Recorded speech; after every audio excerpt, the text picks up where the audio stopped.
Hi everyone, welcome back to Screamers. I'm Honor. I'm Jessie. And I'm Maya. This week we're getting stuck into the Lionesses' latest squad announcement and following on from some recent high-profile cases of discrimination, looking at how inclusive the women's game really is. And of course, fresh from the North London derby, we'll have all the latest WSL action, as well as our Screamers of the Week and the Woso Community Noticeboard. Let's get stuck in. It's been a bit of a mad day in the WSL today. Some fairly predictable results, but also a few surprises. But before we get into that, Honor, I want some honesty here. Did you deliberately get to the Emirates late today so you didn't have to sit through North London forever? No comment. I was looking at the empty seat next to me. Yeah, it wasn't intentional, but when I was queuing to get in, I did hear it going and I was like, phew. Thank God. Dodged a bullet there. So yeah, we were all at the Emirates today for the North London derby. It was a 5-0 drubbing to Arsenal against Spurs. And yet, despite that, lovely little badge there. Despite the scoreline, quite a dull match. I kind of agree, actually. Yeah. It kind of felt like it reflected the atmosphere. I was really expecting huge game. We knew it was close to a sellout. It was going to be like a wall of noise. And then it was just like this background conversational chatter the whole way But through. I kind of think that's what some of these big Emirates games are like, that they're marketed so much to be just a day out for people who aren't necessarily like football true fans. Yeah. And it does make the atmosphere a little bit. Yeah, it was kind of disappointing. Dead. I thought it'd be a bit more, and it probably also not helped by the fact that the tiny pocket of Spurs fans in the corner I know, it was a bit sad, wasn't it? had Bless them. absolutely nothing to cheer about. Spurs were flappy and uncomposed and snatching at clearances that just always found their way back to an Arsenal player. It was just really impossible to know what their game plan was from how they were playing. Yeah, it just was like everyone was individually. I couldn't. But that is their problem. The last few times I've gone to see them at Leyton Orient, that is the problem, is they're not playing as a team. Yeah. No, like they have no they don't identity. often. There's two players running at the same ball. Like, Yeah. it's like there's just a lot of confusion, it seems, about what they're really trying to do. There's no communication between them, and they have no goal threat because Bethany England has to spend so much of the time like being defensive midfielder, coming back to sort of all the over defense the out. pitch. Yeah. She's like having to shore up the entirety of that team. It's like, well, no wonder you're not scoring any goals. Yeah. They looked so much better once Martha Thomas and Drew Spence came on the pitch because there was actually Drew some Spence stability. brought a lot more energy as well compared to the others. I was kind of surprised they didn't start Martha Thomas, given that she Yeah. was the goal scorer when we lost in that Just game last psychologically. season. Yeah, exactly. Yeah. I thought that would just be like a play that they would do. I really want to be proven wrong by Jess Naz. It was so strange watching her, because it's true that she's fast and she gets the ball, but when she gets there, she doesn't seem to know what to do. She really bottles it, every Drops off. time. If she sees that she might not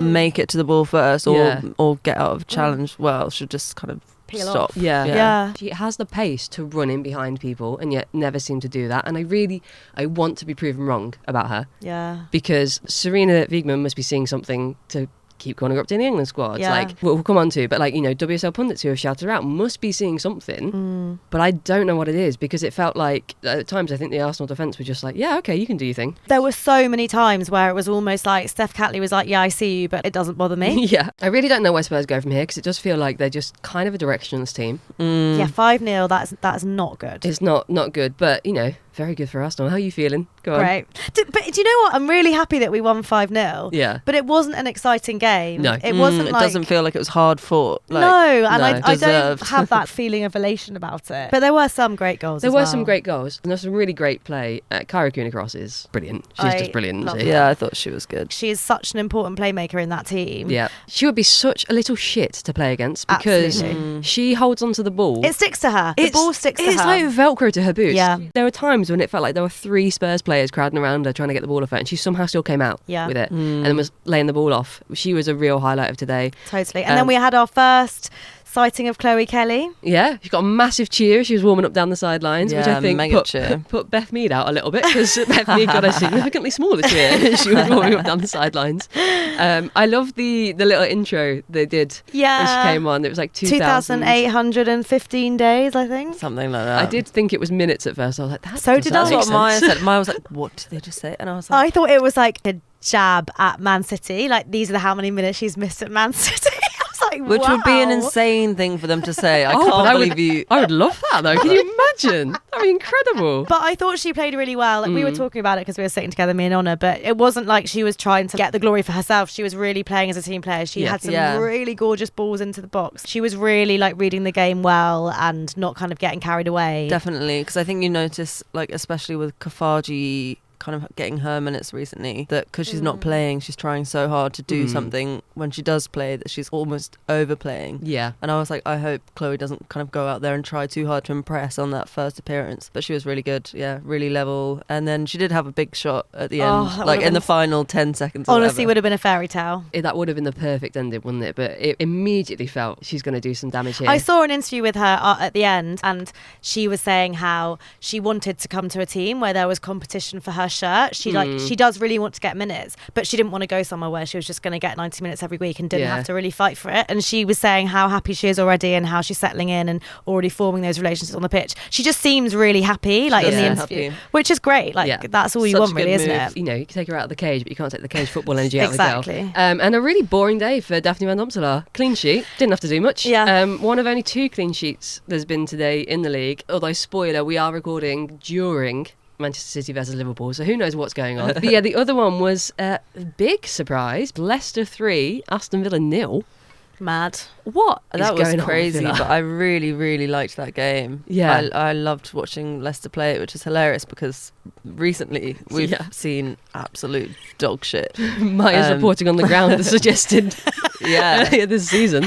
But they were really good. Yeah, they were really 3 good value for it. Stunning goals, good defending, they had control of the game. Yeah, they do seem to have improved this season under Amandine Mikel. I don't know what is going on with Villa. Like, they're having such a weird season. To have been so hit and miss. So hit and miss. Because last time out in the league, they played Chelsea, and we were all saying how great they were. They were quite unlucky. Really impressive. With the goal. Such a good battle. And then great fight against Brighton for the FA Cup. Yeah, such a good game. Thought, okay, you're going to kick on now and improve your standing in the league. And then it was like they were just playing at like 50% speed. None of their passes were going anywhere. They just kind of had this magical ability to consistently turn into trouble. Like, every time I saw a Villa player with the ball, it's like, I know you have managed to turn and run directly into a Leicester City player. What are you doing? Have you never played football before?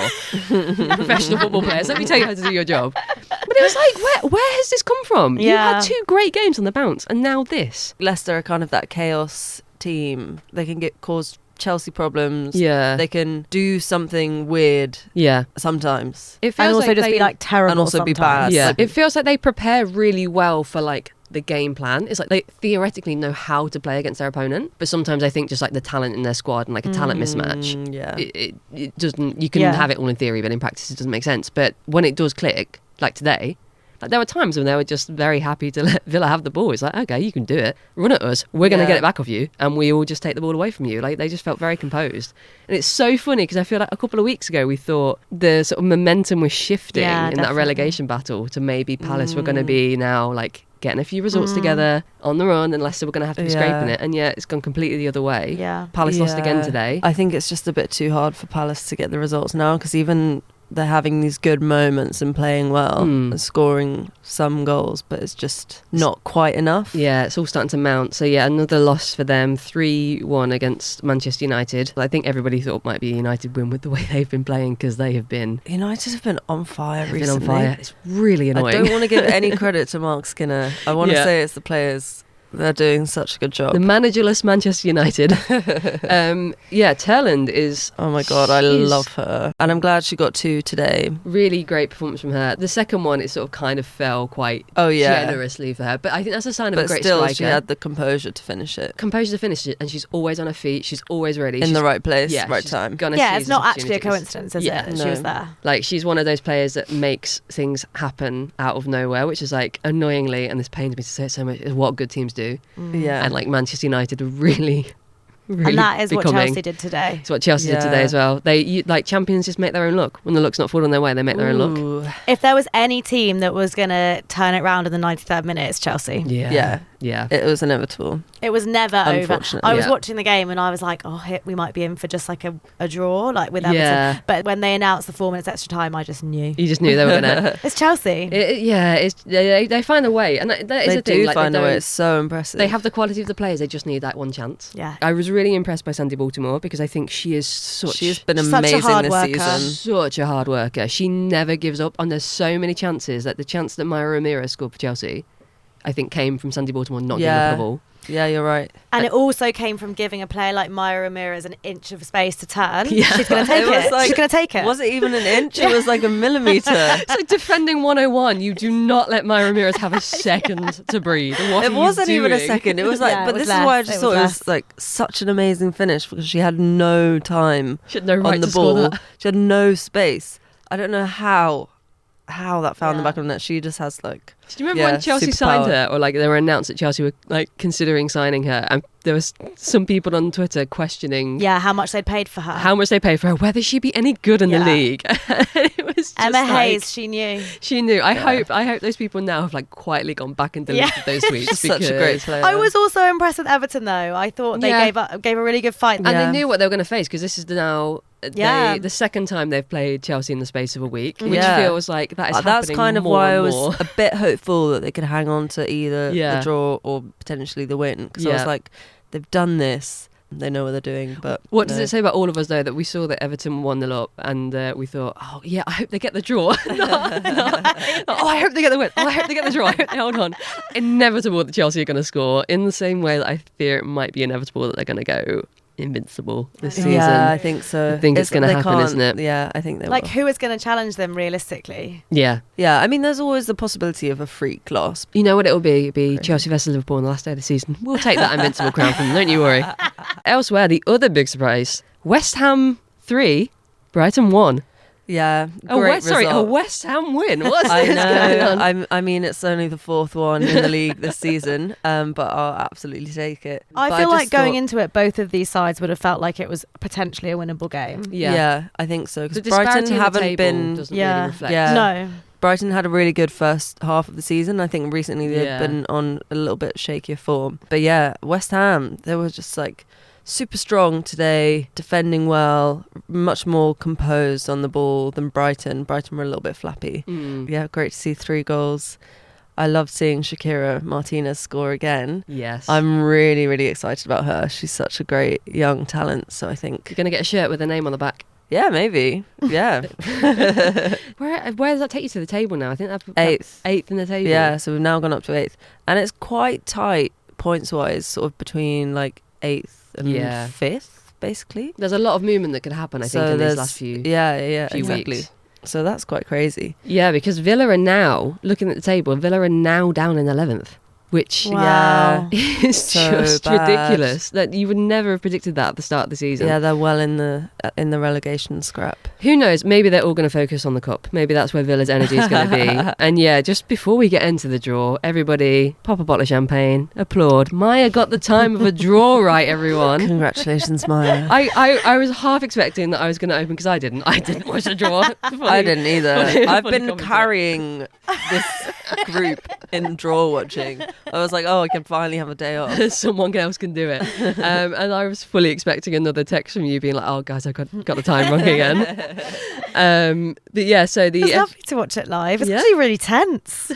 really tense. Because now I've like pinned all my hopes on us winning the FA Cup. Yeah, I was quite stressed about pulling Man City or Chelsea. yeah. No offense, Jessie. Yeah. Or Liverpool. The mighty Liverpool. Which we did, yeah. Yeah, you avoided Man City and Chelsea, so it was Manchester City, Aston Villa, Chelsea, Crystal Palace, Manchester United, Sunderland, and yeah, Arsenal versus Liverpool. So bye-bye, Arsenal. Hope you enjoyed your FA Cup run. Well, I was going to say, like, actually, I do think of the top 4, given Aston Villa how they played today, we've got the hardest draw. Yeah. That could be a banana skin really for us, Liverpool. It could be, because I feel like Aston Villa, if you get Aston Villa when they're performing,